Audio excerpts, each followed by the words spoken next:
దేశంలో ఎక్కడ చూసినా స్టూడెంట్ ప్రొటెస్టులు, పేపర్ లీక్ వివాదాలు, ఎగ్జామ్ స్కామ్స్ పై ఫుల్ ఫ్రస్ట్రేషన్. ఫ్యూచర్ ఏంటో తెలియక రోడ్లెక్కిన యువత కోపం ఏ స్థాయికి వెళ్ళిందో మోదీ సర్కార్కు బాగా అర్థమైంది. అందుకే ప్రభుత్వం తన స్ట్రాటజీని పూర్తిగా చేంజ్ చేసింది.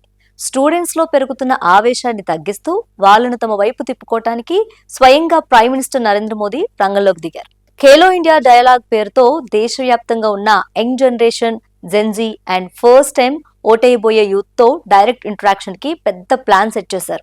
నేషనల్ స్పోర్ట్స్ డే సందర్భంగా మేరా యువ భారత్ ఆధ్వర్యంలో ఈ భారీ ప్రోగ్రామ్ ను డిజైన్ చేశారన్నమాట.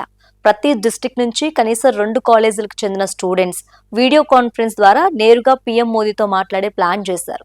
దేశంలోని ప్రతి మూల నుంచి యంగ్ మైండ్స్ నుంచి ఐడియాస్ తీసుకోవటం, వాళ్ళ ప్రాబ్లమ్స్ వినటమే ఈ ఈవెంట్ మెయిన్ ఎయిమ్ అని అధికారులు చెప్తున్నారు. ఒకవైపు 1 డే 1 యూనివర్సిటీ లాంటి ఇనిషియేట్స్ నడుస్తుంటే, అండ్ ఇంకొక సైడు ఈ ఖేలో ఇండియా డయాలాగ్ ద్వారా యంగ్ ఐడియాస్ కి ఒక బిగ్ ప్లాట్ఫామ్ ఇచ్చేందుకు సర్కార్ ట్రై చేస్తుంది. ఈ ఈవెంట్ లో మెయిన్ హైలైట్ యువ సంవాద్. ఇందులో స్టూడెంట్స్ కేవలం వినటం మాత్రమే కాదు, sports infrastructure, grass root level coaching, sports science support వంటి అనేక విషయాలపై డిస్కషన్ చేస్తారు. మెయిన్ టార్గెట్ ఏంటంటే 2036లో ఇండియాలో జరగబోయే ఒలింపిక్స్ కలకి ఇప్పటి నుంచే టాలెంట్ ని ఐడెంటిఫై చేయటం.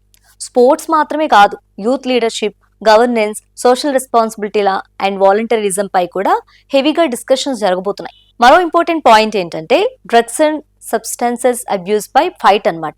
ఈ యూత్ పవర్ ని స్పోర్ట్స్ వైపు, కమ్యూనిటీ సర్వీస్ వైపు మళ్లించి నషాముక్త్ యువ క్యాంపెయిన్ ని మరింత అగ్రెసివ్ గా ప్రజల్లోకి తీసుకెళ్లాలని ప్లాన్ చేస్తున్నారు. యంగ్ బ్లడ్ ఎనర్జీని కరెక్ట్ పాత్ లో గైడ్ చేయడం ద్వారా ఒక హెల్దీ సొసైటీని బిల్డ్ చేయడం ఈ క్యాంపెయిన్ టార్గెట్ అండి. ఒకవైపు కంటిన్యూస్ ప్రొటెస్ట్లు అండ్ పేపర్ లీక్ వివాదాలతో స్టూడెంట్స్ చాలా కోపంగా ఉన్నారు. ఈ టైంలో వాళ్ళతో నేరుగా మాట్లాడి వాళ్ళ ఐడియాస్ కి వేదిక ఇవ్వటం మోదీ సర్కార్ తీసుకున్న స్మార్ట్ మూవ్ అని చెప్పుకోవచ్చు మనం. ఈ నేషనల్ ఈవెంట్ తర్వాత లోకల్ లెవెల్లో కూడా అథ్లెట్లు, మెడల్ విన్నర్స్ తో స్టూడెంట్ ఫేస్ టు ఫేస్ ఉండబోతుంది. ప్రభుత్వ విధానాల్లో యంగ్ ఇండియన్స్ వాయిస్ రోల్ పెంచేందుకు ఈ ప్రయత్నం అని అధికారులు చెప్తున్నా, ఈ డయాలాగ్ స్టూడెంట్స్ కోపాన్ని తగ్గిస్తుందా ఆర్ కేవలం పొలిటికల్ రీచ్ కోసమేనా? మీ ఒపీనియన్ ఏంటి? కామెంట్.